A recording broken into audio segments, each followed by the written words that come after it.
નમસ્કાર, હું હર્ષ Rathod, India news ગુજરાતમાં આપનું સ્વાગત છે। સમાચારની શરૂઆત કરીશું મોટા સમાચારથી। વાત કરીશું સુરેન્દ્રનગર સાયલા એપીએમસી ની ચૂંટણીમાં આજે નવી વાત જાણવા મળી છે। મતદાન યોજાયું છે, ખેડૂત કરશે। અગાઉ વેપારી પેનલમાં ભાજપ પેલી 4 બેઠકો પર બિનહરીફ ચૂંટાઈ હતી। 18 ઓગસ્ટને શનિવાર બપોર બાદ મતગણતરી શરૂ કરવામાં આવશે।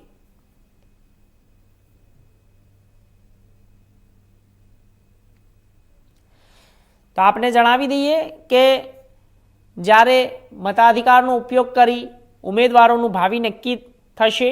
અગાઉ વેપારી પેનલમાં ભાજપની પહેલી 4 બેઠકો બિનહરીફ, તો ખેડૂત પેનલની 10 બેઠકો માટે 20 ઉમેદવારો મેદાને ઉતર્યા છે, જ્યારે ખેડૂતોની પેનલમાં 10 બેઠકોના 20 ઉમેદવારો મેદાને છે।